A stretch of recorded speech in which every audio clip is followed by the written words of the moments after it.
ほら、ルフィ、今一緒に海賊になる仲間を探してるんだ。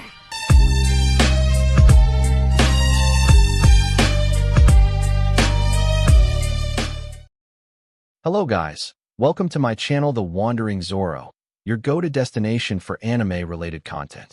And if you're new here, don't forget to hit that subscribe button and turn on notifications so you never miss out on our latest videos. In today's video, we're going to be diving into part 1 of the series, What If a Quirkless Izuku Got Spider Powers Instead of One for All? So be sure to stick around until the end, and let's get started. Who am I? Are you sure you really want to know? Well, I'm warning you. It's, well, not exactly a happy story. Lots and lots of scenes of me getting my butt handed to me, and well, it's not all the time. But there are moments here and there. I mean, it's not like it's all just bad stuff, but you know what? I'm getting a bit ahead of myself here. Let's start off with some basic introductions. Sound good? Good. Well then, let's dive right into how I eventually became Spider-Man. Gasper on Instagram, smiley face. That's mean Kakin. A young child with green hair, glasses and red shoes said as he stood in front of a crying boy. Can't you see he's crying? This isn't right. If you keep going. The young boy readies his fists and stand in between the crying boy and a young blonde child. I'll never forgive you. The young boy said to the blonde child.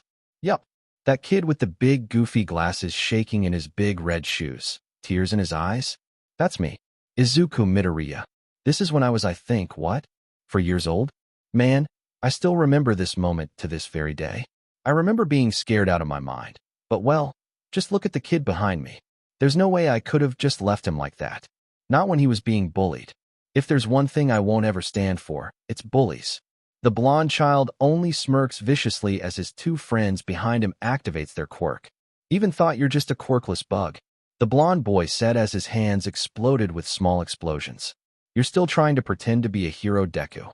Unfortunately, this is who I'm up against at the time. This kid? That's, well, my childhood friend / ex-best friend? To be honest, I don't really know what we are anymore. I thought we were friends, but then after learning that I was quirkless, well, things changed a lot between us. And I mean a lot. Like a lot more bruises and scrapes when going home. The 3 boys all charged towards the green-haired boy with malicious intent written on their faces. I'll blast those stupid glasses right off of your face, you nerd. Katsuki yelled. A few moments later, Izuku lays on the ground, covered in bruises and scratches as he stared at the sky above him. Yup, that's me again. I'm not even gonna sugarcoat it. I got my butt kicked, slapped onto a silver platter, hand-wrapped perfectly like a Christmas present from Santa himself, and well, chucked at my face. But it wasn't all bad. I mean, apart from the insane amount of pain I was in, it's not like I walked away with nothing. Despite the rough beating I got that day, I gained something irreplaceable. Are you okay? The boy with brown hair asked Izuku. That looked like it hurt. The boy with brown hair extends his hand out towards Izuku. I'm okay, Izuku said as he took the boy's hand and stood up. Are you hurt? Only a little bit, the boy said as he helped Izuku stand. The boy picks up Izuku's glasses and cleans it with his shirt. You didn't have to do that for me, the boy said to Izuku. I know, but you were crying and in pain. I couldn't just watch you get hurt, Izuku replied. Besides, I'm used to it too. Kakin always seems to beat me up these days. Sorry for dragging you into this, but thanks for trying to help me. The boy said as he held out his hand to Izuku. Even though you got beat up too, you were really cool. Izuku smiles as he puts on his glasses and shakes the boy's hand. Hey, what's your name? The boy asked Izuku. Izuku Midoriya, Izuku replied. All men are not created equal. This was the reality I learned about society at the young age of 4. I wasn't born a hero. I wasn't born special. But if there's one thing life taught me, it's that fate doesn't care where you start. It only cares about where you end up, how you get there, and whether or not you give up. And me? Well, giving up has never been one of my strong suits. 10 years later, and teenage Izuku in a middle school uniform sprints down the street wearing his red shoes, running through a puddle of water with a smile on his face as sounds of a fight could be heard in the distance. Come on, come on, come on. Put the pedal to the metal, Izuku. You're gonna miss it. Izuku said to himself excitedly as he ran down the sidewalk. Izuku finds himself at an intersection, waiting for the cars to pass before crossing the street. Oh great, rush hour, classic Midoriya luck right there. Izuku said to himself as he jogged in place. Come on, come on, come on, just change to green already. The crosswalk sign finally changes to green, causing Izuku to immediately sprint ahead as he hears a beastly roar down towards his right. Down here. Please tell me the action's not over yet. Izuku pleaded as he looked up, joining the large crowd gathering around the train tracks above him. The villain roars loudly and angrily, scaring the locals around him. I made it just in time, Izuku said excitedly as he looked up onto the train tracks. And that's still me. But 14 years old and still wearing the same goofy glasses that I've had since I was a kid. That villain's huge, Izuku exclaimed. Everyone, please stand back. Backdraft announced as he created a safety line with his quirk. That hero, that's the rescue specialist hero, Backdraft, Izuku exclaimed excitedly. I can't believe he's actually here. Man, that villain looks insanely strong. Having a quirk that turns you into a giant monster like that is amazing though, a man commented. I need to get a better look. I need to get closer, Izuku whispered as he tried to look over the people in front of him. What did he do? He stole someone's bag and went out of control when he got cornered. A quirk like that, and he's a bag snatcher? Excuse me. Sorry. Izuku said to the people around him as he made his way towards the front of the crowd. What are quirks, you might be wondering? Well, that's a bit complicated. See, it all began in China, in Qingqing City about 100 years ago. There was news that a baby who shined brightly like a light was born. Ever since then, superpowers were suddenly being discovered all over the world. No one ever discovered the cause of this phenomenon, even after all of these years. Then before we even knew it, the supernatural became the new normal and dreams became reality.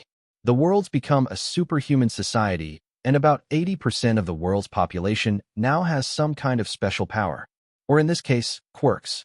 In this world swirling with chaos, the profession that everyone once dreamed about and admired came into the limelight. And that profession is. The large villain roars loudly as he smashes through a metal support beam, causing it to fall down onto the civilians below. Just as the falling beams were about to hit the ground, a large muscular man with white hair slides underneath the beam and catches the heavy metal. Superheroes. Oh, it's the punching hero, Death Arms, Izuku exclaimed. He carries out justice through his physical strength. The civilian next to him added as a shadow passed over them. Kya, you can do it, Kamui. A group of fangirls exclaimed as Kamui Woods rushed towards the villain. Kamui Woods, the young and talented rising star, Izuku exclaimed. As he looked up, Kamui Woods leaps onto the train tracks and dodges the villain's grapple that destroys the brick railings. Get away from me, the large villain yelled as he roared at Kamui. The large villain tries to swipe his hand at Kamui, who stretches his wooden arm out towards a nearby beam and swings away from the villain. Kamui swings back towards the villain and dodges another slam attack. He lands on top of the villain's hand and begins to run up along his arm. Kamui wraps his arms around the villain's wrist, trying to pull him down. The villain swings his wrist around, however, dragging Kamui Woods along with him. Kamui releases the villain's wrist as he lands on top of a nearby train. Kamui looks up at the large villain facing him as he slowly stood up. Illegal use of powers during rush hour and robber resulting in bodily injury. You are truly the incarnation of evil, Kamui declared as his right arm began to grow multiple branches and enlarges in size. Oh, here it comes. Kamui Woods' special move, Izuku exclaimed. Show us something flashy, Tree Man. The man next to Izuku added. It's the preemptive, Izuku exclaimed excitedly. Binding, Kamui Woods continued as he extends his wooden arm out towards the villain. Lacquered chain prison. Canyon cannon. A large woman yelled as she kicks the villain off of the train tracks. The rest of the crowd stare in shock at the large woman kicking the villain alongside Izuku. Huh? Kamui asked in shock as the villain falls to the ground unconscious. Today is the day of my debut. The name's Mount Lady. A pleasure to meet your acquaintance, Mount Lady said as she posed for the camera. There it is. A wave of photographers said in unison as they began to take pictures of Mount Lady's butt. A new hero debuting today? I have to write this profile down quick for my notebook, Izuku thought as he searched through his back. Oh man, I really need to sort all of my stuff out. I can't find anything in this old thing. Mount Lady begins to wave to the crowd as they all cheer for her. She then starts to shrink down to her normal size. Along with the superpowers came an explosive increase in crime. As countries around the world were stuck in the slow progress of drastic law reforms, courageous people started performing heroic acts right out from old comic books, guarding against superpowers and defending people against evil. Based on their performance, they are paid by the government and gain renown among the masses. Everyone, please back away from the crime scene. For anyone who is injured, please make your way over to this storefront over here. An ambulance is on its way to help you tend to your injuries. Backdraft announced. Gigantification, huh? Izuku asked as he wrote in his notebook. She looks like she'll be popular. Her quirk is amazing too.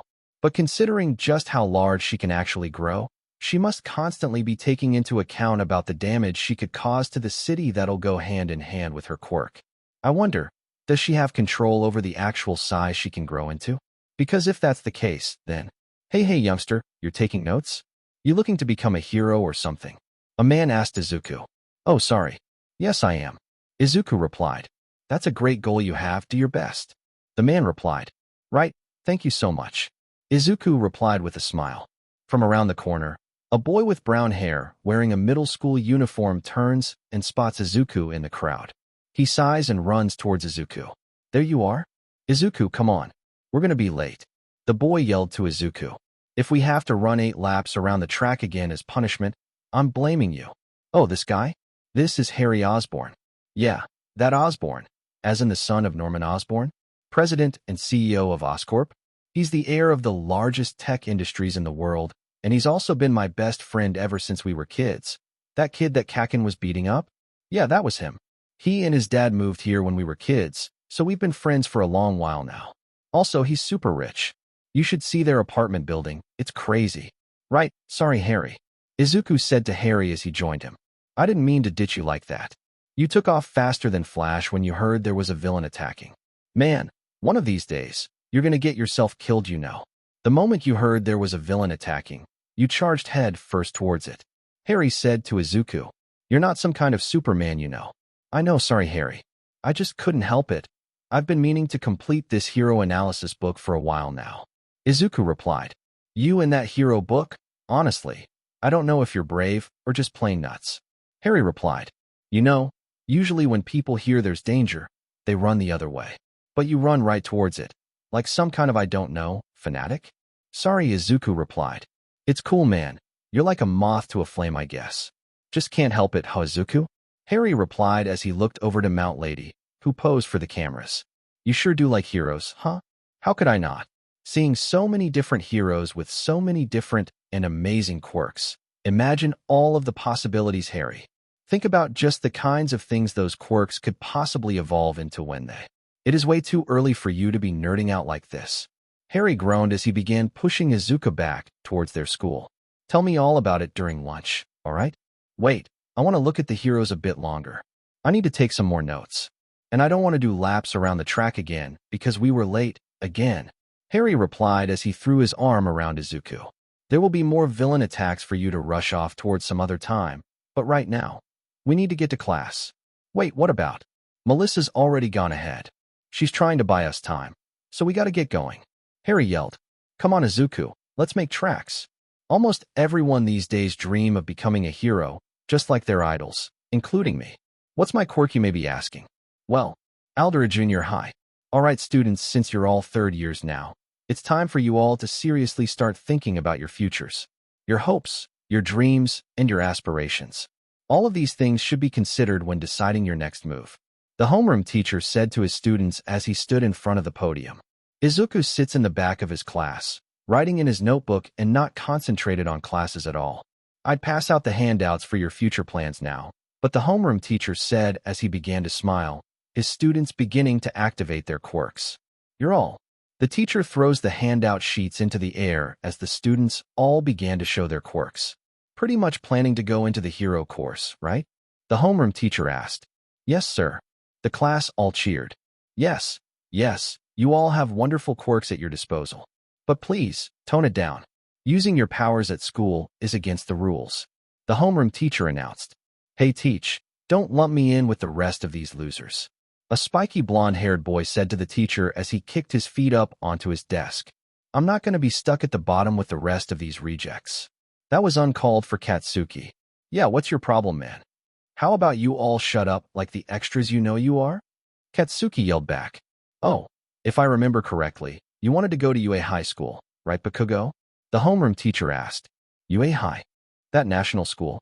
It was in the top 0.2% this year, you know. Their acceptance rate's always really low, too. Izuku hears the whispers of his classmates and keeps his head down low, avoiding eye contact. That's exactly why you guys are just extras. Katsuki yelled as he stood on top of his desk. I aced the mock test. I'm the only one at this school who could possibly get into UA. It's my destiny to surpass All Might and become the top hero in the country. That #1 spot on the hero ranking is my birthright. My name will be inscribed on the list of top heroes and go down in history as one of the greatest heroes who's ever lived.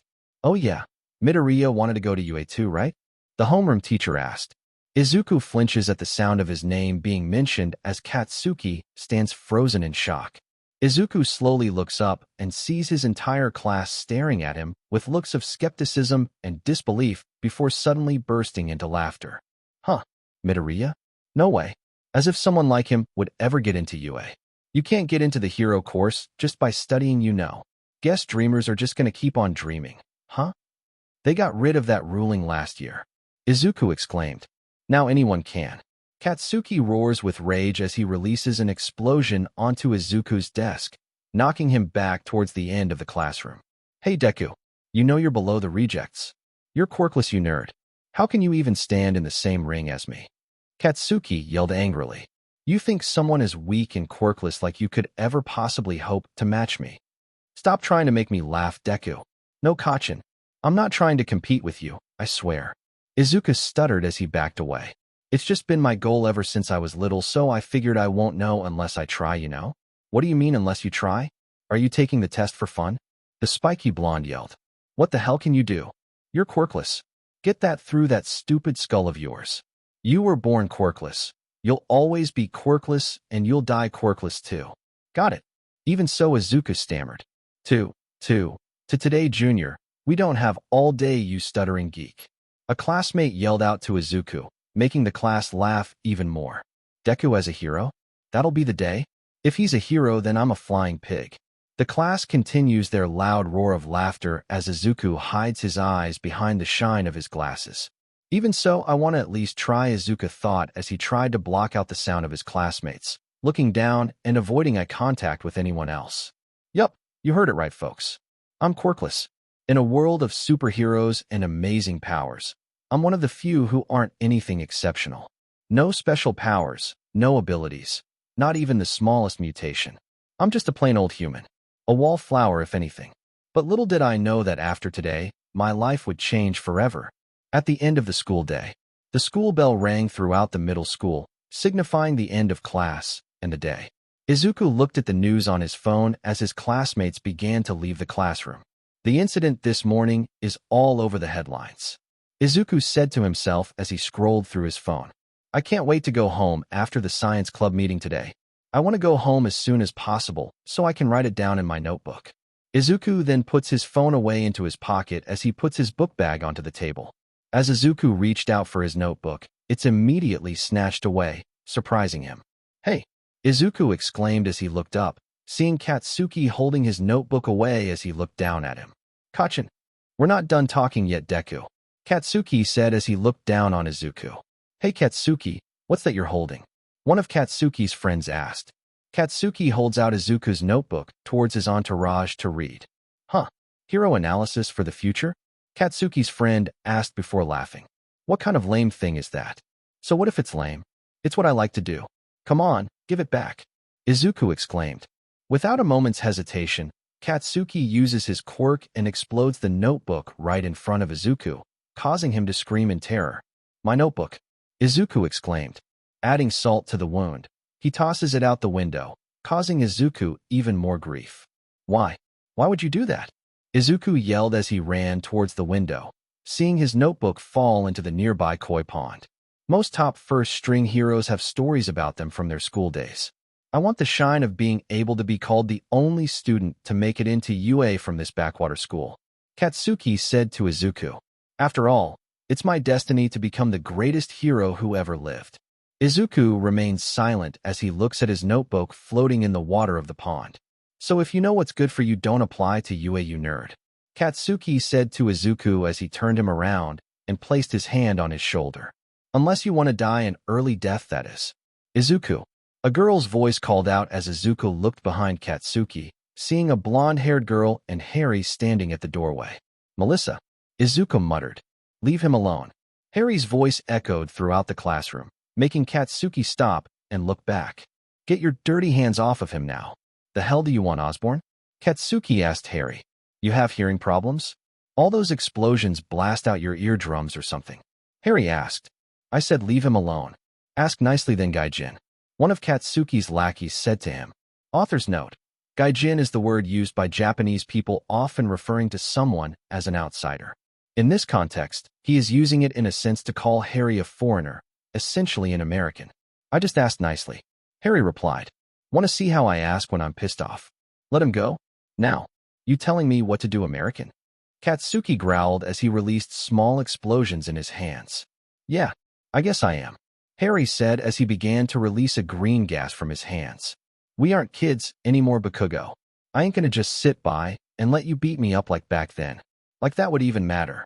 You were weak back then, and you're weak now. Katsuki replied. If you want to fight, then swing first. Think you scare me, punk?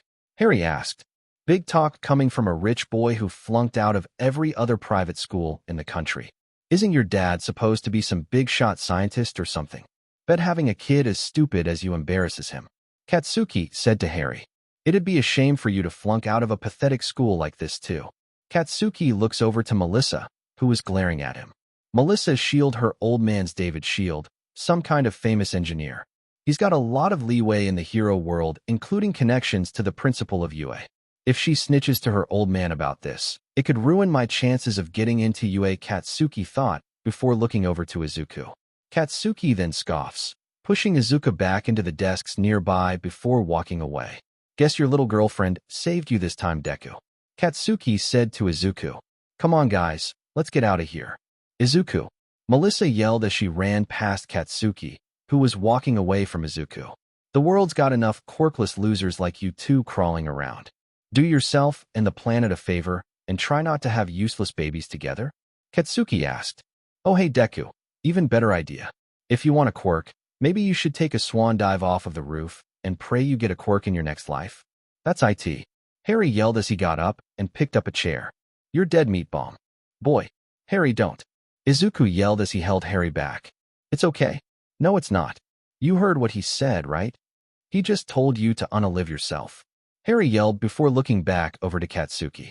I don't know who you think you are, pal, but nobody talks to my friends like that. Harry, please. Stop. Izuku pleaded with Harry as he held him back. But Izuku, Harry muttered. It's all right, really. It's all right, Izuku said as he looked down at the ground. It's not worth it, please. Don't do something that will get you in trouble. Harry remains silent as he glares at Katsuki, who only scoffs as he leaves the classroom. TCH, so lame. You could at least try to say something instead of just standing there. Katsuki's first friend said to the shaking Izuku. Did you expect anything less? He's pathetic. Just look, he can't even face reality even if he tried. Katsuki's second friend added. Look at him, just standing there. Like someone like him would ever become a hero. The three all leave the classroom as Izuku, Harry, and Melissa all glare at them. As the three bullies leave the room, Harry puts down the chair and exhales as Melissa walks over to Izuku. Are you okay? Melissa asked as she dusted off Izuku's uniform. They didn't rough you up too much, did they, pal? Harry asked. He burned your school uniform again, Melissa replied as she inspected Izuku's uniform. It's fine, I mean, we're all graduating anyway, so Izuku replied. It's not like I'll be wearing it anymore anyway, hee. Man, you really do pick the worst times to start joking like that. Harry said to Izuku. What are you doing here, Melissa? I thought you would have been in the science room by now, Izuku asked. I just came by to tell you that the president of the science club had an emergency today, so there won't be any club meetings today. Melissa replied. I bumped into Harry in the hallways, and he offered us a ride home in his limousine. So I came to find you, and that's when we saw Bakugo putting his sweaty little paws on you.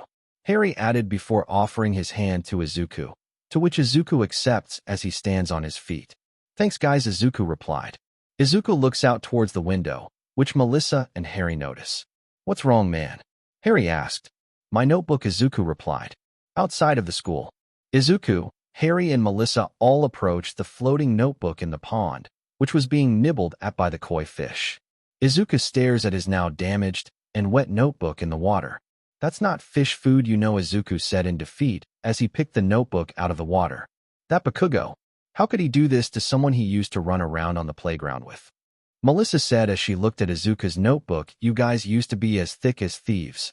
And now you're on thinner ice then. Then a snowman in a microwave? Yeah, you're telling me, Izuku replied. What really bothers me is that comment he made. I hope he knows that if that really happened, he would be charged with instigating a suicide. Harry added. Seriously, Izuku, why do you let him keep treating you like that? I don't mind standing up for you here and there, but come on, man. Harry asked. Well, it's Kachin, it's just how he is. It's not. Oh my God, you're defending him. Melissa yelled. I'm not defending. You are. You are defending him. Melissa replied. I can't believe you. Why are you defending him after everything he's done to you? Izuku muttered. Izuku, you can't be afraid of him your entire life, Izuku. Sometimes, you really just saddle up and grab the bull by the horns, you know? Harry said to Izuku. We're about to go into high school, man. One of these days, you're gonna have to stand up for yourself, man.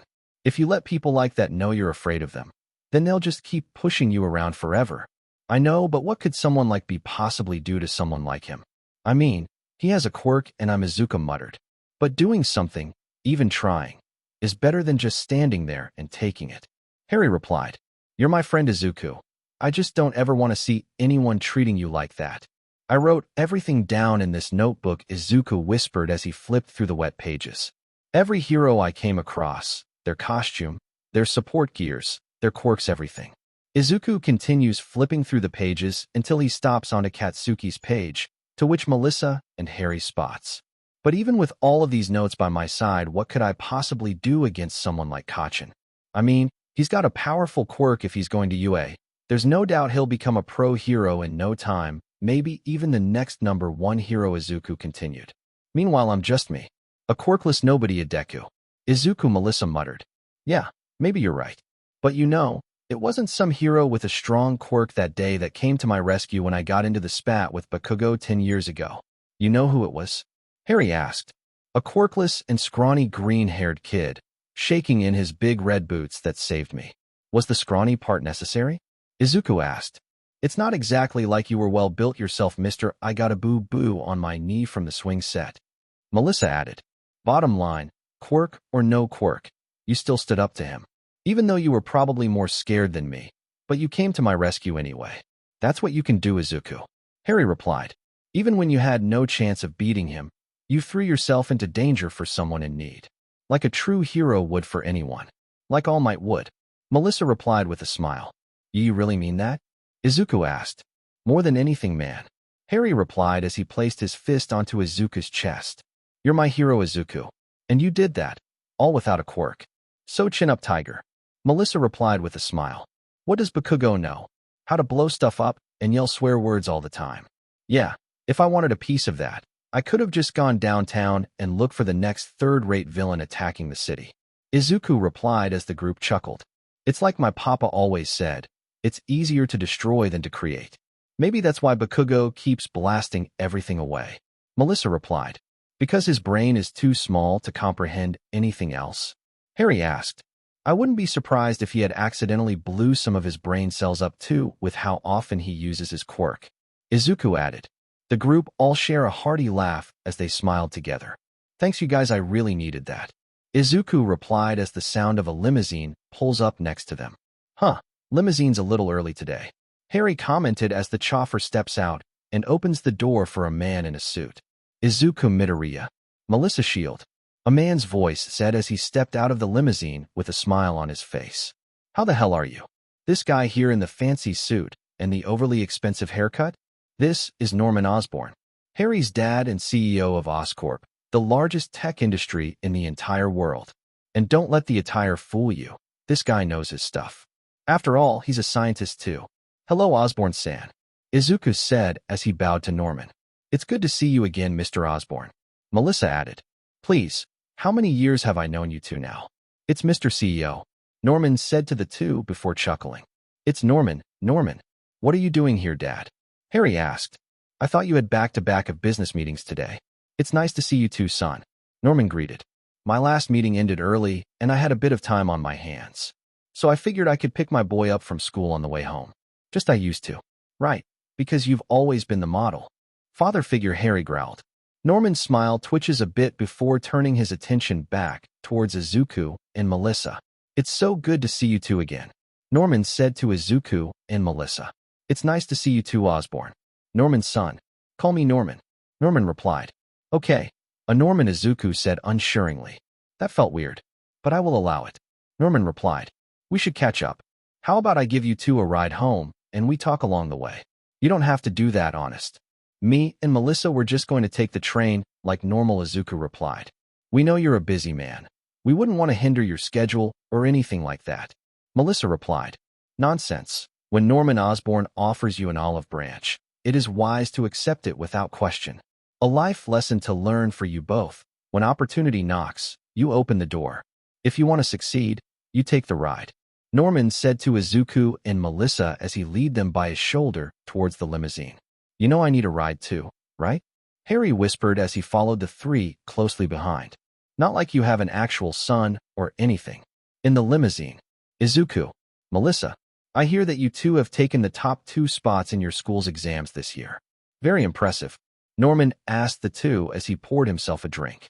Though, I can't imagine a low-ranked school like that would give either of you actual challenges with minds like yours.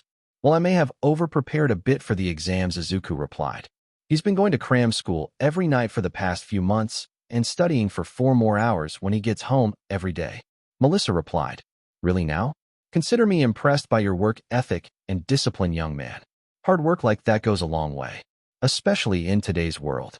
Norman said to Izuku. And you, Melissa? How did you find the challenge of the test? Easy, slightly difficult? Not really that difficult, at least, not for me. Melissa replied. I'm actually pretty ahead on the material like Izuku is, so I've been focusing most of my time on building support gears with my papa. David Shield, right? Brilliant man. One of the finest engineers this world has ever been graced with. It's only natural that his daughter would be just as bright as him. Norman replied. I would know. After all, I am something of a scientist myself. Thank you, sir. Melissa replied. Norman, Melissa. It's Norman. Norman replied, I don't suppose your grades are getting any better anytime soon, Harry? No, sir, Harry replied. Typical. Perhaps if you actually sat down and had the discipline to study and review the things Izuku has tutored you on, you wouldn't have been kicked out of all those private schools I used my influence to get you into. Norman replied. You might have even have a bright future ahead of you, as well like these two. Harry looks down at his feet as he grits his teeth in frustrations. It's not Harry's fault, sir. Some of the material is just worded really weirdly. Harry does fine in English, and, of course he does fine in English. It's his first language. Norman replied. I should be the one apologizing. Maybe I didn't explain it well enough so that he could. Don't ever apologize for being the smartest one in the room, Izuku. I never do. Norman replied as he looked over to Harry. You can lead a horse to water, but you can't make him drink, as I always say. Looking at a mathematic equation and understanding it are two very different things. Norman scoffs as he drinks the last of his liquor. Harry continues to look down at his feet, avoiding eye contact with Norman. So you two, graduation is approaching soon, right? Any plans for the future so far? Norman asked. I'll be applying to U.A for the hero course. Izuku replied. I'll be applying there too, but for the support course rather than the hero course. Melissa replied. UA high. Quite the high bar to be reaching for. UA is among one of the best hero schools to attend for someone aspiring to be a hero. But its courses for technological purposes are adequate, as well I suppose. Norman replied. But if you don't mind me asking, Izuku, why did you choose the hero course instead of the support course like Melissa? Well, I've always wanted to be a hero, like my favorite hero, All Might. Izuku replied. It's always been a dream of mine. So I thought that as long as I studied hard enough and did my best, then maybe I could become a hero like All Might too, even if I was quirkless. All Might, huh? Norman asked. I hope you don't mind me saying this, and I mean this with no offense, young man, but a mind like yours is wasted on something like the hero course. Norman replied. It's such a shame to see someone of your talents wasting their time in that school of barbarians. I don't think I understand. UA is one of the best schools for becoming a hero. You are truly brilliant, Izuku. But being brilliant isn't enough, Izuku. Not for UA High, at least. You need to have drive, ambition, motivation. You need to work 10 times harder than those around you if you want to succeed in the world of science. And believe me, you have just that. Norman said to Izuku and Melissa. I can see it in your eyes. You have a certain spark within you. The same spark your mother had when I first met her too. Young, ambitious, driven, desperate to use her talents to help heal the world, as she always said. Izuku looks down at his feet, remembering his mother's crying face in the pouring rain. Forgive me, my little hero. Inko's voice echoed in Izuku's mind. Izuku, Melissa whispered as she held Izuku's hand. Dad, maybe lay off a bit. The geniuses are talking here, Harry. Don't interrupt. Norman replied. Izuku, I know that your school life is less than ideal in terms of your relationships with your classmates. You're telling me. I'm just glad I didn't have to worry about Flash Thompson stealing my shoes today. Izuku replied. You know, when I was your age, I was treated the same way. All because I was smarter than them. But you know, as I got older, I realized a hard truth. Izuku, people bully you because they're both scared and jealous of what you could become. While their futures may be mediocre, yours is filled with endless potential. Norman said to Izuku. But most of all, you need to be willing to do whatever it takes to accomplish your goals. The limousine then comes to a complete stop as the window behind Izuku and Melissa opens, revealing the chauffeur. We've arrived at Horizon Labs, sir. The chauffeur said to Norman. I'll walk you both to the door. Harry, you stay put. Norman said as he opened the door. Dad, Harry called out, only for Norman to slam the door in Harry's face. Izuku and Melissa are let out by the chauffeur. The two step out of the vehicle, and Norman approaches Izuku once more. Back to what I was saying, there will always be someone trying to tear down everything you've built. Someone who can't stand the thought of you rising above them. And in that moment, you'll have to decide, will you let them win? Or will you show them you were always meant to be more? It's a dog-eat-dog world out there. You're either the dog or you're not. Norman finished. Thank you for the ride home, Izuku replied, still looking down at his shoes. Norman pushes Izuku's head up lightly as he dusts off Izuku's uniform and helps him stand up straight. Chin up, kiddo. Where the world sees overwhelming potential, something that helps someone break the mold on the old and outdated, they'll always try to push it down, force it to conform. Never conform to their standards, Izuku. Be who you were always meant to be. A man destined for greatness. Norman said to Izuku. Your mother would be very proud of you, Izuku. After all, I know I would be if you were my son. Norman begins to walk back towards his limousine as his chauffeur opens the door for him. If UA doesn't work out, and let's be honest, they rarely know how to recognize true innovators who think outside of the box, give me a call. Oscorp will always have a place for someone like you. Norman said to Izuku as he turned back to face them. Norman then looks over to Melissa and smiles. The same goes to you as well, Melissa. You'd both be working with real and accomplished scientists, all of them with so much to teach you. I would be honored to have such a brilliant mind such as yourselves working for me. Norman said to Melissa, thank you for the offer, but if UA doesn't work out, I'll be working with my papa at Horizon Labs. Melissa replied, I understand. Norman replied as he nodded to them both. Until next time. The chauffeur closes the doors and the limousine begins to drive away out of Izuku and Melissa's sight. Melissa turns her attention back over towards Izuku, who was wiping away tears in his eyes. Izuku, are you okay? Melissa asked. I'm okay, just what he said about my mom. It brought up some things I haven't thought about in a long while. Izuku replied. But I'm okay now. I promise. Come on, let's head inside. Right, Melissa replied as she followed Izuku inside of the building. Inside Horizon Labs, Izuku and Melissa walked down the renovated housing floor and towards their respective rooms. Izuku's room being the furthest door down on the right, while Melissa's room was the closest to the living room. I'm gonna get changed into something more comfy. Meet back out here in 10? Melissa asked as she opened the door to her room. Yeah, Izuku replied as he waved to Melissa before entering his room. As Izuku closes the door behind him, Melissa stares at Izuku's door with eyes filled with worry. In Izuku's room, Izuku sighs as he drops his book bag onto the floor and takes off his burned uniform jacket. He walks over towards his desk and smiles softly at a photo. I'm home, Mom. Izuku said to the photo on his desk, picking it up as he smiled at Inko. And that is my mom, Inko Midoriya, world-renowned researcher and four-time Nobel Prize-winning scientist for her work on genetic engineering and the world's leading expert in quirk splicing as well. She's the reason why I love science so much. Everything I know about chemistry and genetics, it's all from her, but one day, she just disappeared and I never saw her again. It's like she just vanished into thin air. It's really been over 10 years since I last saw you, Izuku thought to himself as he stared at Inko's smile. 10 years ago. Be a good boy for Uncle Otto, okay, Izuku? Inko said to Izuku as she sets him down. Otto, remember what we talked about. If something ever happens to me, please, watch over Izuku for me. Inko, I don't understand. What's going on? Otto exclaimed. There isn't time to explain. I'm sorry. I'm so sorry for all of this. This is all my fault. Inko said with tears in her eyes. Kurt, I'm sorry, but you'll have to continue our research without me. Inko, I can't do this without you. Please, we've been lab partners for over 20 years. Just tell us what's going on. Kurt exclaimed. We were all going to heal the world together, weren't we?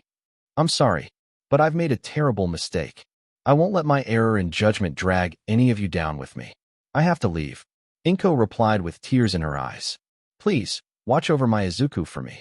Inko, don't do this. David said as he walked down the stairs. Horizon Labs needs you. The world needs you in your work on genetic and quirk splicing. Think of all the people you could help with that research. Are you really just going to throw it all away? I'm sorry. Inko whispered as she hugs Izuku one more time. Be strong for mommy, okay? Mommy has to go away now. Be brave for mommy, okay? Don't leave me, mommy. Take me with you. Izuku yelled through his tears. I want to come with you, mommy. I'm sorry, but you can't come with me. Inko said to Izuku as she held his face in her hands. Izuku stares at Inko's drenched face in the pouring rain that masked her tears. She held up a weak smile as her eyes became misty. Forgive me, my little hero, Inko whispered. It's okay if you hate me for this, I'll understand. Just know that no matter what happens, mommy will always love you. I'll always love you, even more than life itself. Inko kisses Izuku on his forehead before turning her back, clutching at her lab coat before walking back towards the taxi. Goodbye, Izuku. Inko whispered. Live a good life and forget about me. Mom, don't leave me. Mom. Izuku yelled as he called out to Inko. Mom, where are you going? Take me with you. Inko, wait. Just tell us what's happening. Otto yelled out to Inko as he held Izuku back. Inko. David called out. Inko. Kurt called out. Inko gets into the taxi and signals the driver to go. The taxi then takes off into the night. Izuku breaks free of Otto's hold and chases after the taxi. Mom. Mom. Izuku called out as he chased after the taxi. Mom. Don't leave me. Izuku trips and falls into a muddy puddle, scraping his knee as he looks up and sees the taxi disappearing over the horizon. Mom. Izuku cried out to the departing taxi. Present. Izuku stares at Inko's smile as he gently touches the picture with his hand. Why do you always do this? Melissa's voice asked, bringing Izuku out of his trance. Melissa? Izuku exclaimed in surprise, seeing Melissa in a lab coat outside of his doorway. Do what exactly? Say you're okay when you're clearly not. Melissa replied. You've always been like that, ever since we were kids. Melissa walks into the room and sees Izuku holding the picture of Inko. Is this about what Norman said? About your mom? Melissa asked. It's just I miss her, you know? And they never found where she went. There's no trace of her anywhere, and Izuku said as he put down the picture. I just want to know if she's still out there somewhere. Somewhere safe, alive, something, anything. But instead, it's just been 10 years of radio silence. Izuku stares at the picture in silence as Melissa looks at the photo alongside him. Melissa sighs and touches Izuku's hand. Izuku is surprised as he looks over to Melissa, seeing her soft smile. Come on, Melissa said to Izuku as she led him out of his room. I think I have something that may cheer you up, Tiger. Wait, where are we? Just come on. Melissa replied as she led Izuku to the elevator. Down in the basement. The elevator doors open as Izuku steps out of the elevator in amazement, staring at the multiple machines constantly rotating as the blue glow of the core illuminates the spiders. What is this? Izuku asked as he stepped into the room full of rotating spider webs. It was something that your mom was working on with Dr. Connors. It was Project Arachna. Melissa said to Izuku. Arachna? Izuku asked. It's short for Advanced Recombinant Arachnid Kinetic Neural Adaptation. Melissa replied. This was how Dr. Midoriya first started testing her theories on genetic splicing, as well as completely rewriting the quirk factor DNA sequences. Izuku gazes at the multiple spider webs surrounding him, his face breaking into a smile as he stepped into the center of the machine. The machines, the spiders, they're all your mom's design, Melissa said to Izuku. When she met Dr. Connors, the entire project evolved into, well, what it is now. This is amazing. My mom really made all of this, Izuku asked. I knew she specialized in genetic and quirk splicing, but this is... As Izuku continued turning around and gazing at the spiders and the webs surrounding him. Hanging above him, however, was a red and blue spider, slowly beginning to descend down towards Izuku with its web. Bonds are like webs, Izuku muttered. What? Melissa asked. Oh, sorry, it's just something that my mom used to say about spider webs. Izuku replied. Even the smallest thread can carry the weight of something worth saving when you help someone. You help everyone. Guess now I get what she was trying to say. Melissa sees Izuku's bright smile among the blue glow of the core next to them. She smiles along with Izuku before joining him. Your mom wanted to explore the possibilities of rewriting DNA completely, down to the molecular level. She saw the suffering that quirks brought some people and wanted to try and help them. She thought that if she could learn how to rewrite DNA, she could potentially rewrite quirk factors as well and completely change every aspect of them. Melissa replied. I remember. She told me a bit about it. But I was too young to understand it. Like if someone had a mutation quirk that made it hard for them to eat or sleep, or even do basic daily things that, and the discrimination they might face for looking well, you know. Izuku replied. Different. Yes, she and Connors, they had the same dream. To heal the world, to fix humanity's biggest problems, and make the world better one DNA strand at a time, Melissa replied. And they were making good progress. Each of these spiders are spliced with a whole bunch of different spiders' DNA, meaning DNA splicing was possible. Izuku exclaimed as the red and blue spider landed on his collar. But when your mom disappeared, so did her research. Dr. Connors has been doing everything he could to keep the research going, but he's chosen to focus on, well, other means of experimenting. So for a long while, these spiders have just been sitting here as a sort of memory. Melissa replied. The red and blue spider crawls along Izuku's collar and makes its way onto his neck. This is amazing, Izuku said as he feels a sudden small bite on the back of his neck. Ow! Izuku, are you okay? Melissa asked. I'm okay, I think. Izuku asked as he felt the spider bite on the back of his neck. What was that? Feel better now? Melissa asked Izuku. Yeah, definitely, I needed that. Thank you, Melissa, Izuku said to Melissa. Anytime, Tiger. Come on, we should probably get out of here. I probably should have mentioned this before, but these spiders are actually radioactive, so it's not a good idea to hang around these things for too long. Melissa explained. Now you say something? Izuku exclaimed. Don't worry, it's only a minuscule amount. No different than from using your phone or standing next to the microwave while it cooks your popcorn. Melissa replied. That's still not very reassuring, Izuku said as he suddenly hears a sharp ringing in his ears. Izuku holds his head in pain as he leans on the wall, his head beginning to spin as he looks around frantically. Izuku notices a spider on the wall crawling into a nearby air vent, confusing him as he shakes his head. Izuku? Melissa asked. Are you okay? Izuku. I'm okay. I think I've just been standing too closely to miniature spider-shaped microwaves, Izuku said as he continued walking. What was that? That felt weird. Inside of Izuku's DNA. We're home, Papa, Melissa announced as she entered the laboratory. Melissa, I didn't expect to see you back so early, David exclaimed as Melissa jumped into his arms. You should have called ahead. I would have picked up our cheesecake order sooner. That's okay. Now we can go and pick it up together. Just like the old days. Melissa replied as she hugged David. Are you going to hold my hand and skip down the sidewalk like you used to as well? David asked. Singing Old MacDonald on the way there? Melissa raises her eyebrow and taps her father's shoulder playfully as the two chuckled. Hi, Professor. Izuku, it's David. Come on, you've been living with us for the past 10 years. Don't act like a stranger, David said to Izuku as he placed his hand on his shoulder. Yeah, he's right, Izuku. You're practically family at this point, Melissa added. Right? Sorry, Izuku replied as he chuckled. I take it that science club was canceled today then? David asked. Yeah, the president had some kind of emergency, So no president, no club meetings. Melissa replied. I see. Still, you two are pretty early considering school just let out about 20 minutes ago. And something tells me the trains weren't running early today. David replied. When do they ever? Melissa asked. Whenever I'm not running late, it seems. Izuku replied, making the group chuckle. Harry's dad gave us a ride back. We bumped into him on the way back. Melissa replied. He, let me guess, offered you two a spot in Oscorp? David asked. How did you know? Izuku asked. David sighs and takes off his glasses, rubbing the bridge of his nose before cleaning the lens of his glasses. That Norman, David asked as he adjusted his glasses. Still a slithering snake monster, even after all these years. Papa language, Melissa said to David. Sorry, Pumpkin, it just slipped out sometimes. David replied. I don't mean to pry, but you two didn't accept his offer, did you? No, of course not. I told you before, Papa, I want to work under you after I graduate high school. I'm going to learn all I can from you, and then learn from the best of the best. Melissa replied. And I still want to at least try to get into the hero course.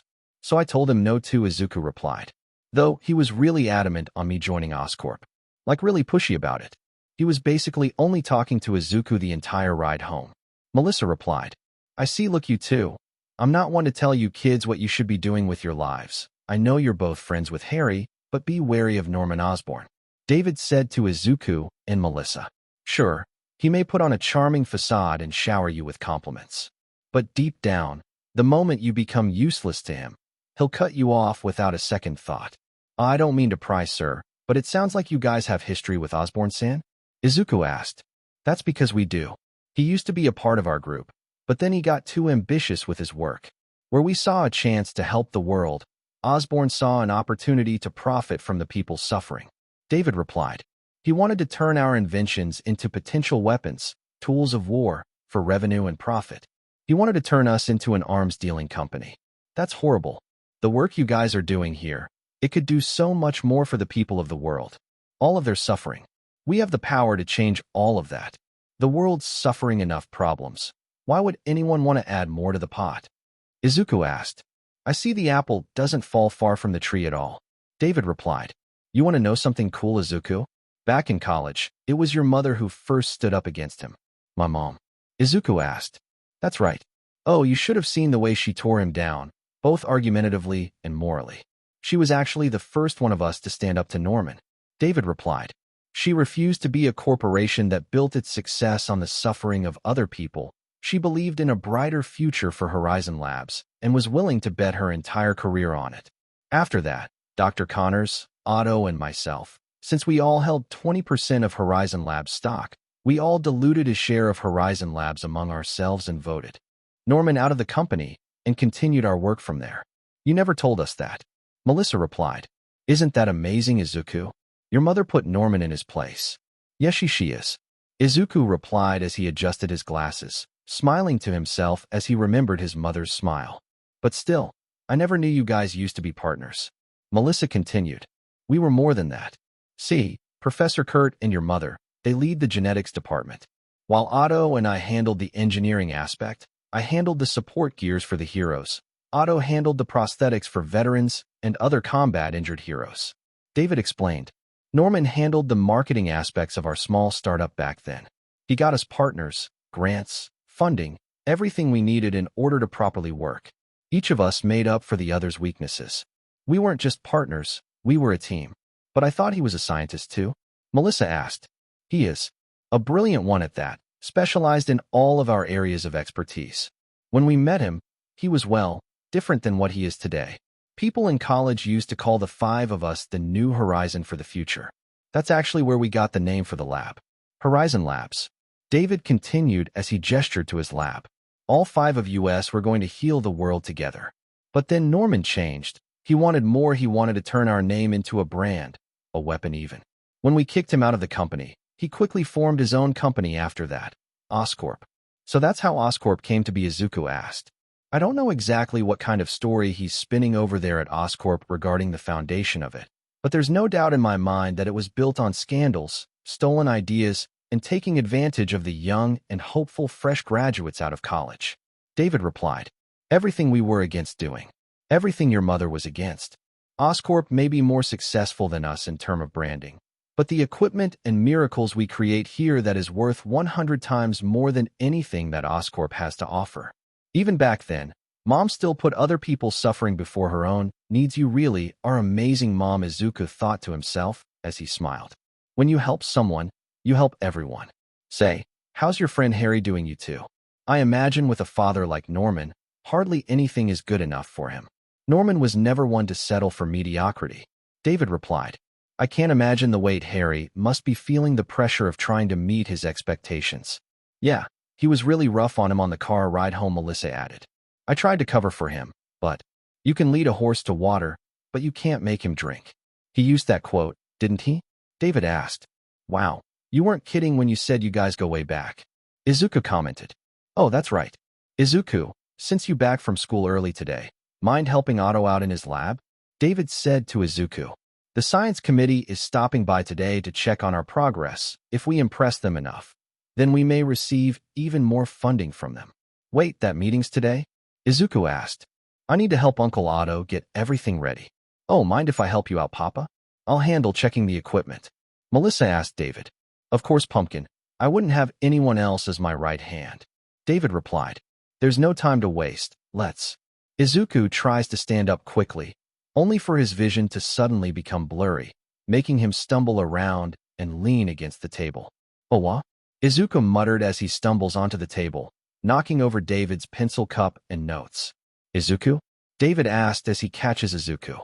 Izuku, are you feeling all right? Izuku. Melissa yelled as she touches Izuku's shoulder. Easy there, kiddo, nice and slow, David said to Izuku as he helped him stand back up. Sorry, guess I just lost my balance there for a minute, Izuku thought to himself. I'm okay now, I promise, guys, I'm okay. Are you sure? Maybe you should sit down. I'm fine, I promise, I'm fine. Izuku said as he wipes the sweat off of his forehead, his breathing getting a bit heavier as his vision blurs in and out. This feeling, it's like before, in the hallway, but this time it felt stronger, so hungry, so thirsty. Izuku, you're sweating, Melissa replied as she wiped off the sweat with a rag. Here, have some water. David said to Izuku as he handed him a bottle of water. Izuku opens the bottle of water and begins to drink the water. To Melissa and David's surprise, Izuku drinks the entire water bottle in one go. Izuku finishes the last of the water off and exhales deeply. That hit the spot, thanks, Professor Shield, Izuku said as he placed the bottle back down. That was 1.5 liters of water. Melissa commented. It was? Izuku asked as he looked on the bottle, seeing the liters on the front. I guess I was a lot thirstier than I thought. Clearly must have had a long day at school then. David asked as Izuku looks over to the proteins bars on the desk. Are you going to finish that? Izuku asked as he pointed to the 3 protein bars. Help yourself, kiddo, David said as he handed Izuku the protein bars. Izuku immediately rips open the wrappers all at once and eats them furiously, barely even taking a breath in between bites. Wow, hungry and thirsty, Melissa commented. Guess school lunches aren't doing it for you, huh? David asked as Izuku finishes the last of the protein bars. As Izuku finally takes a breath of air, he begins to sweat again as he looks behind him, spotting the refrigerator. Izuku immediately stumbles over towards the refrigerator and opens the door, seeing all of the wrapped leftovers inside of the fridge. Izuku? Melissa asked as Izuku pulled off the plastic wrapping over the meatloaf and begins to eat the food, closing his eyes as he savored the flavor. Melissa, this meatloaf is the best meatloaf I've ever tasted. Izuku said as he finished off the meatloaf. You should make some more. That was delicious. Something's wrong with him, Melissa whispered. Yeah, I thought he didn't like meatloaf, David whispered back. Do you think it's Drags? No way. Izuku would never. Melissa replied. What is wrong with you, Papa? Izuku isn't like that. I'm just saying. David whispered back. If you guys don't mind, I'm just gonna take all of these leftovers with me. Izuku said as he carried a variety of leftovers in his arms. Oh, Izuku, you know that lo mein's been in the fridge for a while now, right? Melissa asked. You're taking the frozen mac and cheese too? At least warm it up a bit. David replied. No time. Izuku said with a mouth full of cheese slices. I'll just eat it like this. See you. Izuku pulls out a pack of string cheese and rips open the plastic around them, dunking his head into the pile of leftover in his arms like a dog, and continues to eat, heading towards Otto's laboratory. He really likes cheese too, I guess. David replied. Well, at least we won't have to worry about mold in the freezer now. Where's Dr. Connor's papa? Melissa asked as she looked around. He's in his office right now, getting everything in order for the science committee. David replied. Mind going in to check on him? Sure thing. Be right back. Melissa replied as she ran towards Dr. Connor's lab. In Dr. Connor's lab, Dr. Connors holds up a small vial filled with green liquid within it in the darkness of his office. How could you do this to us, Inko? All of our work, the years, the hours, and the minutes we've put in together, all of our research and progress. Gone and deleted, along with you. And what's worse, your secrets along with you. Dr. Connors thought as he stared at the vial. You and you alone managed to crack the secret to genetic splicing. Your work was meant to be the bridge between hope and reality. We could have changed the world together. And yet you just abandoned everything we were working towards and destroyed everything, dooming humanity to a world of weakness. Dr. Connors stares at a group picture of himself, Inko, David, Otto, and Norman when they were in college, glaring at Inko's smile. In the end, you were just as selfish as Osborne was. I don't know what it was that caused you to do what you did, but I refuse to abandon humanity's problems like you did. Dr. Connors continued to think. If you aren't willing to heal the world, then I'll be the one to do it myself. Your secrets may be hidden for now, but through your spiders, I'll learn how you splice DNA together.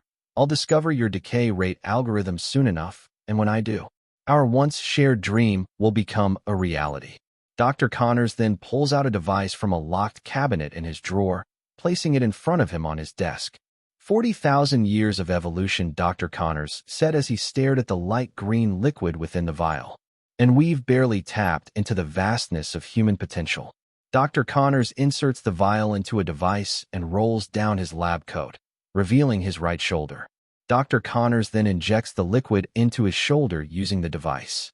Dr. Connors grits his teeth in pain before opening his eyes, his pupils changing into that of a lizard's for a moment before returning to normal.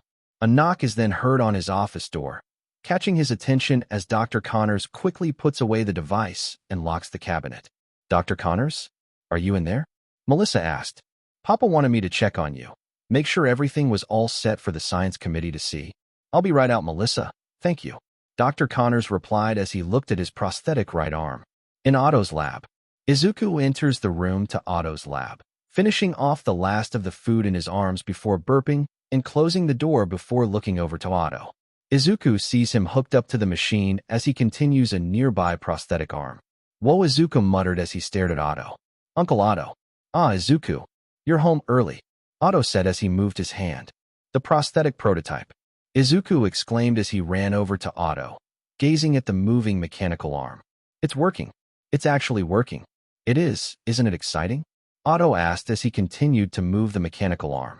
This is what all of our hard work has been for. When did you? I just finished it a few minutes ago. The Science Grant Committee is stopping by soon to see the progress on each of our research. This will be a good chance for us to receive even more funding from them. Otto replied as Izuku stepped closer. There's no time to lose. Wait, did you do an equipment check first? Check all the parameters. Make sure all of the calculations and voltages are, Izuku asked. It's fine, Izuku. I designed the prototype myself. I think I can handle it. Otto replied. Don't worry about old Uncle Otto's son. He'll be just fine. But what if, Izuku asked as he suddenly feels a sharp jolt in his mind, making him look to his left and catching a face full of sparks from the machine by him. Izuku, Otto yelled as multiple sparks begin to flare up even more around him. Izuku, are you? I'm okay. It's the power dampeners. They're overloading. Izuku yelled as he ran to the computer, seeing the multiple warning messages. At this rate, the circuits on the neural matrix will overload. We have to abort. Not yet. I can.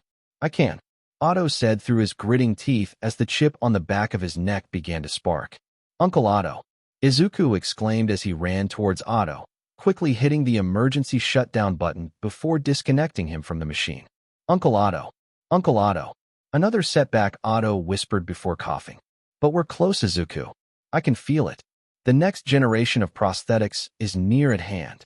To their surprise, the door to Otto's lab opens and 3 people enter the room, 2 men and a woman with glasses. The woman coughs from the smoke filling the room as she whiffs her hand around. Otto. David yelled as he ran into the room. What happened? Is anyone hurt? No, we're fine, David, Otto said as they all faced the science committee together. What exactly happened in here? The woman with glasses asked. The energy levels exceeded our expectations, Otto said to the committee, interrupting Izuku. But from a certain viewpoint, that's a very positive development. It certainly doesn't smell very positive, the woman replied to Otto. Not to mention you have a child in here, you could have put him in danger. I assure you, in the next phase of our development, we could. Let's not get too ahead of ourselves here. Is there somewhere else we can discuss this? The woman asked. Preferably somewhere less smoky. I'll handle this, don't worry. You just rest up, Otto. David said to Otto as he approached the science committee. Please, follow me. We can talk more in the other room. David. Otto, I got this. Don't worry. David said to Otto as he gave him a thumbs up. David leads the science committee into another room as Izuku and Melissa help Otto up onto his feet. Are you all right, Uncle Otto? Izuku asked. I'm fine, kiddo. Just a bit dizzy from the well. Light show is all. Otto replied as he chuckled. I'm sorry. I should have done an equipment check sooner for you.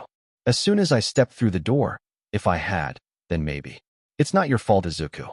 I suppose in my excitement to test the prototype, I may have skipped some safety measures, Otto replied as he adjusted his glasses. Without you, I may have been seriously hurt. So it was a good thing you came when you did. Thank you, Izuku. Izuku looks over to the prosthetic arm on the table, examining it closely before trying to move it. The arm immediately sparks upon Izuku's touch. Ow. Yeah, this thing is really banged up, Izuku said as the arm sparks once more, surprising him. Let's run some diagnostics. Izuku picks up a tablet and connects to the prosthetic via wireless connection. All right, beginning diagnostics now, Izuku said as the tablet began scanning. What seems to be the problem, doctor? Otto asked as he chuckled. Izuku chuckles alongside Otto as the tablet finishes scanning. Looks like the servo control path's been damaged, alongside the servo motor, and there's an issue with the power voltage control. Izuku replied. If I was here sooner, I could have caught this. Then the science committee would have gotten a better impression of our work. Trial and error, Izuku. That's all science is. What matters is what we learn and take with us along the way. Otto replied. Besides, David is more suited for this kind of thing anyway. His latest work for support gear for the heroes has been proceeding well lately. That, and with Connor's research, I'm sure the committee will continue funding us on that strength alone. But still, it'd be nice for someone to recognize the work you're doing here too, Uncle Otto. I mean, if we can get these new prosthetics to work properly, imagine the changes we can make to the world.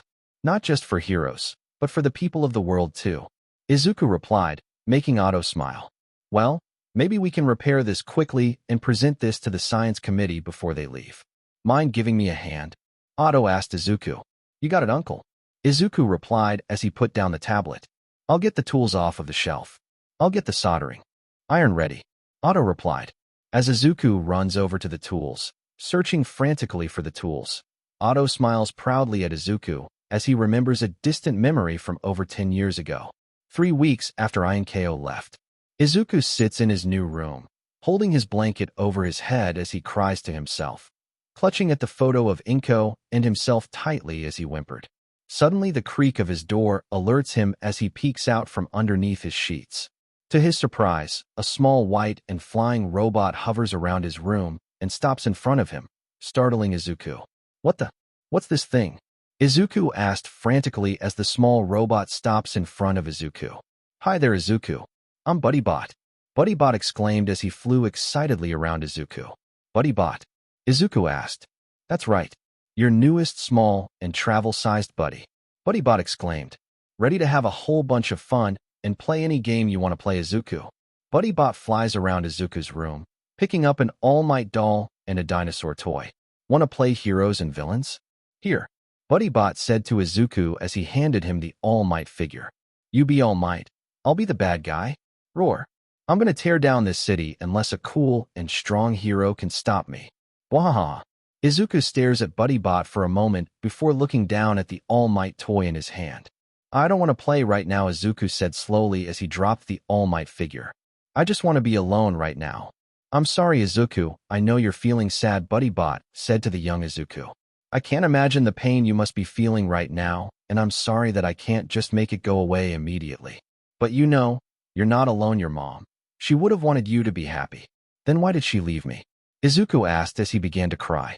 I want her to come back. I want to go with her. I want to be happy with her. I know, Izuku, I know. But life isn't always fair. And it won't always make sense, but that doesn't mean we should just give up. Look at the heroes around us. They're always facing impossible odds and rising to the occasion, right? But not all heroes wear capes, Izuku. Life itself is full of problems and challenges. Like when the heroes go out to fight the villains, we have to do the same with our own problems and face them head on. BuddyBot said to Izuku. But heroes don't always have to fight alone, Izuku. You have people here who truly care about you. Otto, Kurt, David, Melissa, we're all here for you. We want to see you. We want to be there for you. We want to be your new family. Buddy Boy floats up to Izuku and gives him a hug on his cheek. So will you come out and meet us? Please? Buddy Boy asked as he suddenly began to release wild sparks and malfunction. Ow, ow. Izuku yelled as he covered his cheek from the spark. No, no, no, no, no. Otto said as he ran into the room to quickly turn off the sparking robot. That wasn't supposed to happen, hee. Uncle Otto, Izuku muttered. Are you alright, Izuku? Otto asked as he knelt down, examining Izuku's body. Were you hurt anywhere? No, Izuku replied. Izuku drops down onto the ground and kneels down towards BuddyBot. You made this? Izuku asked as he picked up BuddyBot. I did. Do you like it? Otto asked. I noticed that you haven't played with any of your All Might toys, so I figured I'd try my hand at making a toy, but I guess it still needs some work, This is really cool, Izuku said as he examined BuddyBot. How did you make something like this? Why don't I show you instead? Otto asked as he offered Izuku his hand. Care for a little trip downstairs? Izuku stares at Otto's smile before hesitantly grabbing his hand. In the lab, Otto opens the doors to the lab and allows Izuku to enter first. Whoa. Izuku muttered as he stared all around at Otto's lab, still holding onto BuddyBot. This is all yours? Izuku asked. That's right, everything in this lab belongs to me. This is where all the magic happens, Otto said as he walked over to a nearby table. This is where I created BuddyBot, though it would seem not as well as I had hoped. So cool. Izuku exclaimed as he adjusted his glasses, staring at all of the machinery around him. Over here, Izuku. Otto said to Izuku as he led him over to a table. Would you mind placing Buddy Boy down onto the table for me? What are you going to do to him? Izuku asked as he held Buddy Boy closer. Why? Fix him up for you, of course. Otto replied. That way, you two can get back to playing together. The sooner the better. You can fix him? Izuku asked as he stared at Otto with admiration. All that and more. Otto replied as he pulled up a chair next to him. Want to see how everything works? Izuku nods as he places BuddyBot onto the table. Alrighty then, let's get to work. Otto said as he picks Izuku up and places him onto the chair. First, we're going to have to run some diagnostics. D-diagram? Izuku asked. Diagnostics. Otto sounded out slowly as he began to take BuddyBot apart. Diagnostics, Izuku said slowly. What's that? Well, it's like scanning something to see what's still working and what's not. Otto said as he pulls a laptop in front of Izuku. For our little friend here, we just have to plug him in and... Otto spins the laptop around and shows Izuku a loading bar. Whoa. Izuku said with eyes widening with excitement. Izuku stares at the screen as it began scanning BuddyBot. Ah, see that there? Can you read what that says? Otto asked. Circuit board damaged, voltage exceeded capacity limits. Power regulator not responding, Izuku repeated. That's correct. This means that somewhere deep inside of BuddyBot, something is broken and is stopping him from working properly. Otto explained as he grabbed a screwdriver. Like a boo-boo on his heart? Izuku asked. Something like that. Otto replied as he chuckled, popping out BuddyBot's circuit panel. Was it because I said I didn't want to play with him? Izuku asked as he began to cry.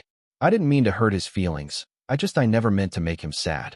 Izuku looks over to BuddyBot on the table and touches his chest. I'm sorry, BuddyBot. I didn't mean to make you sad, Izuku said with tears running down his face. I'm sure he didn't blame you, Izuku. Don't worry. Otto replied as he nuzzled Izuku's head. But maybe if I just played with him more, he wouldn't have, Izuku said through his tears. He just wanted to make me feel better, and There, kiddo, it's okay. It wasn't your fault, Otto said to Izuku as he took off Izuku's glasses and wiped away his tears. There's no need to cry, I promise. We'll fix him up together. Then when we do, you can play with BuddyBot as much as you want. How can I help? I want to help fix BuddyBot. Can I help you? Izuku asked as Otto put his glasses back on. Of course you can. I'll teach you how to fix him up. Otto replied as he handed Izuku a screwdriver. Here, why don't you give it a shot? See that component right there? Yes, Izuku said, still sniffling through his tears. Otto hugs Izuku from behind and holds him closely. Don't worry, we're here for you, Izuku. I'm here for you. For whatever it is you may need, Otto replied. Here, let's get started. Izuku awkwardly holds the screwdriver, trying to unscrew the components from inside of Buddy Boy. Otto chuckles as he helps Izuku hold the screwdriver properly. A few minutes later, Otto puts thick and black goggles over Izuku's eyes before doing the same for himself. Otto activates a small blowtorch and begins to weld something inside of BuddyBot. An hour later, Izuku is holding a soldering iron with Otto's assistance, soldering the circuit board together. After soldering the circuit board, Izuku manages to screw the panel back into BuddyBot as Otto continued programming on his computer. Izuku watches Otto in awe, staring at the multiple lines of code going by on the screen. After 3 hours of working, Izuku puts the final panel back onto BuddyBot, causing BuddyBot's screen to light up once more. And that's all there is to it, Otto said as Buddy Boy flew all around the room. BuddyBot, you're all better now, Izuku exclaimed. That's right, I'm BuddyBot, your newest small and travel-sized buddy. Ready to have a whole bunch of fun and play any game you want to play, Izuku, BuddyBot exclaimed. BuddyBot, I'm sorry for what I said before. I didn't mean to hurt you. I'm sorry, Izuku said to BuddyBot. Ah, that's okay, Izuku. No harm, no foul, as I always say. I'm just happy to see that smile on your face, BuddyBot replied. Glad to see you're doing better now, buddy. Thank you, Uncle Otto, for fixing BuddyBot, Izuku said to Otto as he turned to face him. I have no idea what you mean, Izuku. You fixed him up all on your own. The credit is all yours, Otto said to Izuku. Good work, Izuku. Thank you, Izuku replied as he hugged Otto, surprising him. Whoa, Izuku. Thank you, Uncle Otto. Thank you so much, Izuku said to Otto. Thank you for helping fix me up, Izuku. Now I'm better than ever, BuddyBot exclaimed as he held out his tiny hand towards Izuku. Up high, pal. Yeah, Izuku exclaimed as he high-fived BuddyBot. Did you have fun learning how to fix Buddy Boy, Izuku? Otto asked. That was really fun. I liked it a lot, Izuku exclaimed. Can you teach me more? Please, please. He really is eager to create, just like his mother, Otto thought as he chuckled. Well, if the opportunity arises, you'll be the first one I'll call to assist me. So then, I'm like your assistant? Izuku asked. I would say more of an apprentice, Otto replied. Sounds like you two are having more fun than I am in here, Dr. Connors said as he entered the room. Kurt, good timing. Izuku, this is Dr. Connors, you remember him? He held you once when you were a baby, Otto asked Izuku. I'm pretty sure we all did when Inko first brought him to the lab. The tiny fella could barely open his eyes back then. Dr. Connors replied. I'm Dr. Kurt Connors. I used to work with your mother. It's a pleasure to meet you again. Oh, it's nice to meet you too, sir, Izuku said as he shook Dr. Connors' hand. Please, you can call me Kurt, Dr. Connors replied. Izuku looks down to the hand he was shaking with, seeing Dr. Connors' mechanical arm. You have a robot arm, Izuku exclaimed as he jumped at Kurt's mechanical arm. Whoa, that's so cool. I'm glad someone thinks so, Dr. Connors said as he showed Izuku his arm. Years ago, I lost my arm during a villain attack in my younger years. It was, well, not pretty for anyone. I thought my life was over. That was until I met these two here, Otto Octavius and David Shield. Together, they helped create me a new prosthetic and gave me a second chance at life. And now, I repay their kindness forward by working here at Horizon Labs. Do you have a quirk, Dr. Connors? Izuku asked. I do, Dr. Connors said as he takes a scalpel and cuts the top of his finger. What are you doing? Are you okay? Do you need to go to the hospital? Izuku asked. No, it's all right, Izuku. Look closely, Dr. Connors said to Izuku as he shows him his wound beginning to regenerate and close his wound easily. How did you do that? Izuku exclaimed as he smiled. This is my quirk, adaptive cellular rejuvenation, Kurt said as he showed Izuku his finger. My quirk allows me to activate my cells on command in order to regenerate and heal any wound I receive on my body. Basically, any cut or injury I sustain on my body, I can easily heal it back up. But with that quirk, couldn't you just grow your arm back? Izuku asked. I can only heal wounds, unfortunately. As for regenerating entire limbs, well, that's where my limits are with my quirk. Rejuvenation is not the same as regeneration, unfortunately, Dr. Connors explained. I'm sorry, Izuku replied. I didn't mean to. It's quite all right, young man. Dr. Connors replied. You were just curious, like your mother was. All the work we do here for Horizon Industries is to not only help humanity overcome their weaknesses, but to also create the very gadgets and tools the heroes use in their mission to protect both us and the world from evil criminals. Otto replied. Your mother and Dr. Connors were researching genetic splicing in order to help cure some of humanity's deadliest diseases, as well as learning the secrets of the quirk factors within the human body. Mom did that? Izuku asked. Quirk research. She did a lot more than that, kiddo. She wanted to learn how to manipulate the quirk factor so that people with mutation-type quirks could possibly face less discrimination. She knew of the suffering that quirks can cause for some people and made it her mission to try to give them a chance to live a normal life. Kurt replied as he gestured towards his side of the lab. Want to have a look at what I do here? Izuku looks over to Otto, who nods his head, allowing Izuku to run into Kurt's lab and see a wall of lizards in glass cages. Hey Izuku, wait up. Buddy Boy yelled as he followed Izuku. This is all so amazing, Izuku said as he took a step forward, seeing all of Kurt's lizards in their glass cages. Why do you have so many lizards here, Dr. Connors? Some lizards are able to regenerate back entire limbs on command. Your mother and I were working on the same project together to help humanity overcome its weaknesses. Think about it, Izuku. A world where every disease we know of has a cure. Cancer, Huntington's, ALS. If we could learn how to isolate that specific gene within the lizard's DNA, we'd be changing the world for the better, Dr. Connors said to Izuku. And get your arm back, Izuku exclaimed. Yes, that too. You learn fast, don't you? Dr. Connors asked as the door behind them opens. I think you're going to explode the poor kid's brains out, Kurt, David said as he entered the room and chuckled. Nonsense. If he's anything like his mother, then science is his field of expertise, Otto replied as he joined the group. Izuku looks up at David, who flashes him a bright smile as he knelt down to Izuku's eye level. Glad to see you're doing okay, Izuku. I'm Professor David Shield. I work in the tech department alongside Otto, but I make support gear for heroes. It's nice to finally see you coming out of your room, David said to Izuku. You had us worried there, champ. Support gear for heroes? Izuku exclaimed excitedly. What kind of heroes? Have you ever met any of the heroes? Do you have hero friends? Have you ever met All Might in person? Met All Might. Kid, back in his heyday, I was his sidekick, David proudly exclaimed. You were All Might's sidekick, Izuku exclaimed excitedly. Back when he first made his debut in America. Who do you think designed his costumes? Golden Age, Bronze Age, Silver Age, all me, kid, David Shield said proudly as he laughed like All Might. We've been friends for a long time now, kid. No way. That's so awesome, Izuku exclaimed. Papa? Melissa's voice asked as she entered the room. Melissa, I'm sorry, Pumpkin. I didn't know you woke up from your nap, David said to Melissa.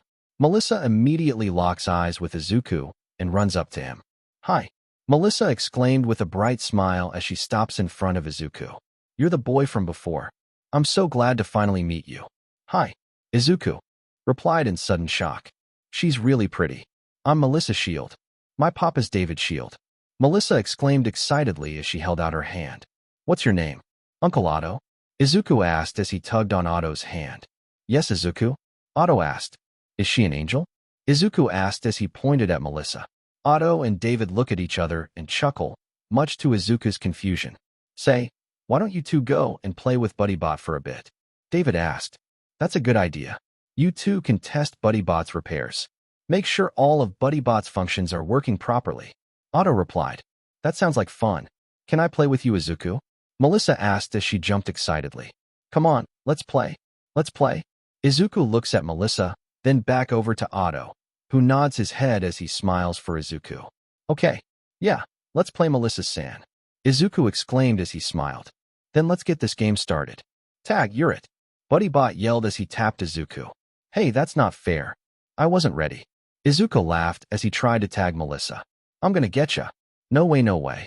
Get away from me, Melissa yelled as she and BuddyBot ran away from Izuku together.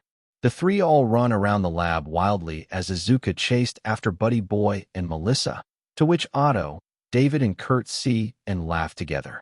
Present. You really have come such a long way, my boy. Words alone cannot express just how proud I am of you, Izuku, Otto thought, as he looked at a picture of him and Inko in middle school. I only wish your mother were here to see the man you're slowly growing into becoming. She would have been proud of you. To Otto's surprise, a loud crash is suddenly heard as he looks over to where Izuku was searching for the tools, seeing Izuku suddenly on the floor, breathing heavily as he sweated profusely. Izuku? Otto asked as he ran over to Izuku, dropping to his knees as he held Izuku's head up. Izuku. Otto touches Izuku's forehead, feeling Izuku's head burning up as he continued to sweat. The science committee and David all rush back into the lab, seeing Izuku passed out onto the floor. David, call an ambulance. Something's wrong with Izuku. He's burning up and he's breathing too heavily, Otto yelled. David, please. On it. David yelled back. I'm sorry, but we're going to have to reschedule this grant meeting another time. Professor Shield, this meeting is. There's another matter that's more important right now. David yelled as he runs past the grant committee and pulls out his phone, stopping in front of Izuku and Otto before kneeling. Hello? This is David Shield calling from Horizon Labs. I need you to send down an ambulance immediately. There's a boy who's fallen ill here who needs immediate medical attention. At Oscorp Industries. The limousine stops in front of Oscorp. The chauffeur steps out of the driver's side and opens the door for Norman to step out. Follow me, Harry. Norman said to Harry as he adjusted his jacket. For what? For you to tell me what a disappointment I am? Harry asked. Just drop me home. I said out of the car, son. Now, Norman demanded. Harry sighs and reluctantly steps out of the limousine and stands before Norman. What's this about, Dad? Harry asked in annoyance. Harry, take a look around me. Take a good long look at this building, the courtyard, the entrance. Now tell me, what do you see? Norman asked. Oscorp, Dad. I see Oscorp. Harry replied. Then you're either blind as a bat or a complete fool. Where you see Oscorp, I see a legacy. A legacy that will one day be yours. Norman said to Harry. You think I created all of this out of thin air, son? You think I was born with a corporation like this backing me? No. Everything you see before you, I have earned every inch of it through sweat and tears. I worked harder than everyone else around me, and this was the result of that hard work. Something you seem to know very little about. Okay, Dad, I get it, all right? Harry said to Norman. I'm a screw-up. I'm an idiot. Everything is my fault. I'm an embarrassment to the Osborne name. Yeah, cool, great. Can I go now? You're not understanding what I'm trying to tell you, Harry. You could learn a thing or two from Izuku. That boy has had significantly less advantages than you do, less resources, less connections than you do. Yet he managed to make something of himself, and one day he's going to do great things. While you'll be lucky to make minimum wage flipping burgers or frying chicken. Norman replied, if you want to succeed in life, son, then you have to be willing to take the initiative and take control of your own destiny. To use your talents adequately for your own gain, just like Izuku is trying to do. Well, why don't you just adopt Izuku then? Because it seems like you love him more than you do your own son. I guess you just see him as more of an Osborne than I ever was, right? Harry yelled, to which Norman immediately slaps Harry across his face. That's enough. Norman replied, cutting Harry off. You're officially parked in a no-whining zone. Harry holds his cheek in pain as he looked up at Norman, who towered over him as he looked down upon him. You think this is a matter of favoritism? A matter of who I like more? No, Harry. It all boils down to whoever I respect more. Norman said to Harry as he readjusted Harry's school blazer. That boy was born with nothing and is making the most out of his talents. He works hard. He studies even harder. He is beaten and put down time and time again, yet he continues to work on his talents. And with his work ethic and drive, that boy is going to achieve great things, all on his own steam. Harry looks up at his father fearfully, his hand shaking with fear. Meanwhile, you were born with a silver spoon in your mouth. Anything you ever wanted, I gave to you. And how did you repay me? Terrible grades, terrible work ethic, and lack of motivation. Perhaps the fault lies with me. I've been too lax with you. Let you have a life of luxury instead of forcing you to earn it like I did. Norman said to Harry. It's time you learn what it means to be a man's son. We Osbornes are born from tough love, son. If you're going to be the heir to Oscorp, then you have to become the kind of man who can make the hardest choices.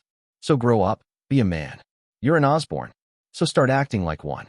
A security guard then approaches Norman and whispers in his ear, to which Norman nods. Perhaps you need a proper demonstration of what it means to have my blood coursing through your veins. Follow me, Norman said to Harry.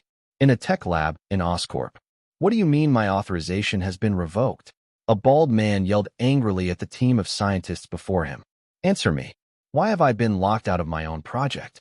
As we've said before, all of your access to Project VULTURE has been revoked as of this morning. You are no longer authorized to work on the flight tech system and must vacate the premises immediately. Author's note: Project VULTURE stands for Vertical, Uplifted, Long Range, Tactical, Unified, Reconnaissance, Exosuit. The flight tech system belongs solely to Oscorp Industries and the Technological Development Department, Norman said to Adrian as he stepped into the lab with 4 security guards. Osborne, the man yelled. Adrian, I'm surprised to see you're still here, Norman said as he walked down the stairs with Harry trailing behind. What is the meaning of this? I presented to you the latest and innovative flight tech known to mankind, and you rejected it. Then 4 months later, you release Oscorp's patented flight tech system? Adrian yelled. You completely stole my tech and made it your own. That's dangerous talk, Mr. Toombs. Dangerous and unsupportable without any kind of evidence saying so, Norman said to Adrian as he approached him face to face.